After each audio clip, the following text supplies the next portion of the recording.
Baik, ada yang bertanya, ini pertanyaan bagus. Bagaimana pandangan Bapak dengan cinta beda agama dan solusinya? Jika seandainya saya itu murtad, apakah saya tidak bisa masuk surga? Bukannya Tuhan yang Maha Esa itu Maha Pemurah, Penyayang, dan Maha Adil. Masa murtad cuma gara-gara agama dan cuma gara-gara perempuan? Ini nggak punya harga diri lagi. Apalagi kalau ini laki-laki, dia cuma kerja perempuan, murtad. Ada yang pernah kasusnya seperti ini. Ini seorang yang jadi penghafal Al-Quran. Ini orang yang dulu diceritakan, ini di masa silam, bukan di zaman ini. Dia jadi penghafal Al-Quran, hafal Al-Quran. Suatu saat ya punya ketertarikan kepada seorang wanita. Dan ini wanita ahli kitab, kafir. Ketika itu wanita ini memberikan syarat, kalau memang kamu serius dengan saya, ingin menikahi saya, satu syarat yang harus dipenuhi. Kamu harus murtad dari agamamu. Ketika itu dia memilih, baik, saya memilih untuk keluar dari agama saya. Ingin dapat perempuan ini. Ketika malam pertama, ini belum ngapa-ngapain dengan perempuan. Ini ketika malam pertama. Ada sesuatu di genteng, dia naik.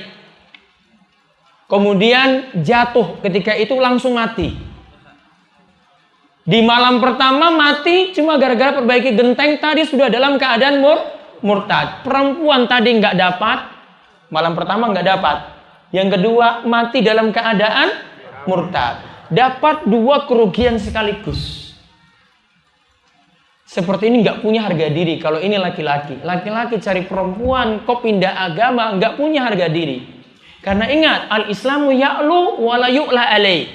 Islam itu tinggi, nggak boleh rendah di bawah. Laki-laki itu yang harus pegang agamanya, bukan ngikut perempuan.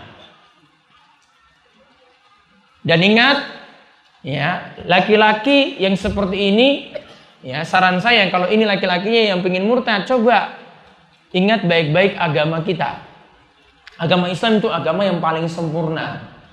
Ritual ibadahnya, aktivitas ibadahnya itu paling sempurna dan tidak diatur dalam agama lain seperti itu. Dan ajaran-ajaran kita ngatur sampai sedetail mungkin biar tidak ada kerusakan di antara laki-laki dan perempuan. Dan ini tidak ditemukan dalam agama lain.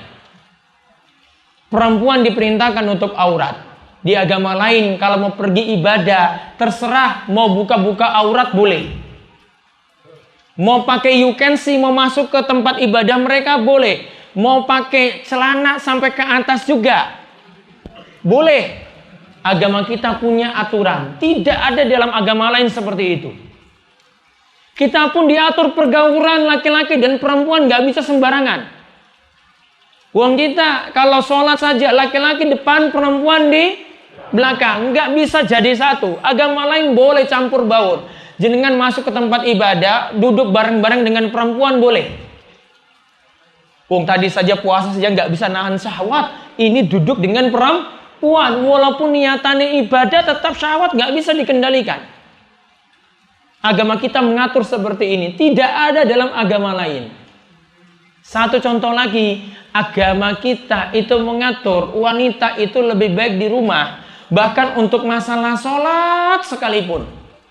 Sholat ibu-ibu paling bagus di rumah. Bahkan ada cerita saking Ummu Humaid.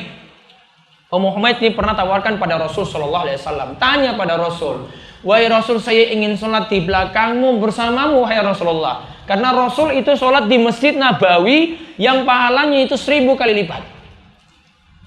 Namun Rasul katakan kepada Ummu Humaid seperti ini, kamu sholat di kamar khususmu itu lebih utama daripada engkau sholat di ruang tengahmu.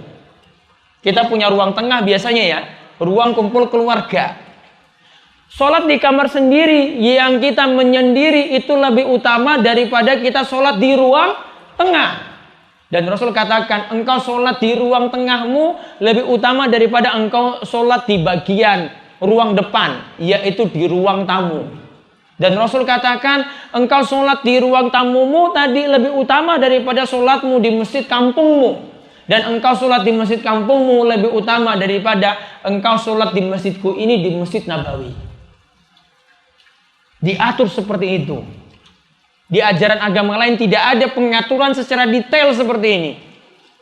Di agama kita diatur. Tujuannya apa?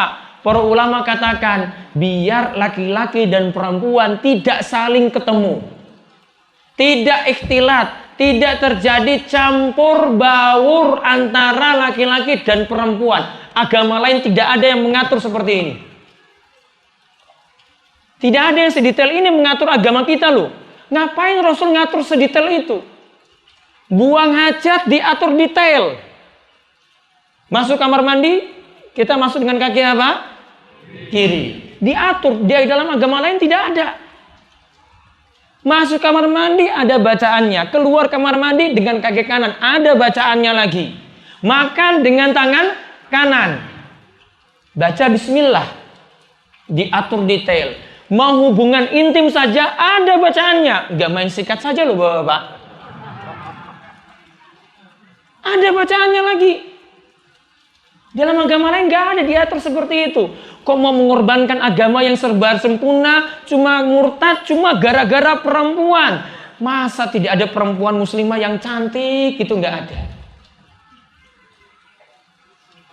Kalau saya sendiri, ya, kami orang Ambon itu bisa membedakan mana perempuan muslimah, mana perempuan ahli kitab, kita bisa bedakan.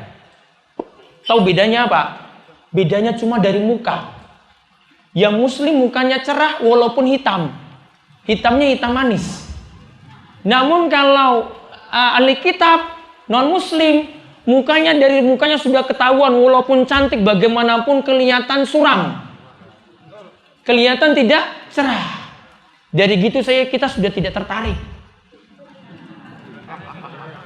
Walaupun cantik putih juga. Walaupun cantik putih. Namun karena suram seperti itu kita sudah bisa bedakan. Wah ini bukan orang Islam ini. Ini cuma gara-gara perempuan kejar seperti itu. Masya Allah, akhirat dia korbankan cuma gara-gara kejar dunia. Kalau dia katakan di sini bukannya Tuhan yang ini maha pemurah, maha penyayang, maha adil. Iya, masih ada wanita muslimah yang bisa dinikahi. Allah keadilannya ada. Keadilan Allah itu pada tempatnya. Allah adil memberikan sesuatu pada tempatnya. Muslim nikah dengan muslim. Dan sama sekali tidak boleh. Ya, ketika itu muslimah menikah dengan ahli kitab laki-laki. Dengan non-muslim, laki-laki tidak boleh. Karena ketika itu Islam tidak lagi tinggi, namun Islam itu rendah.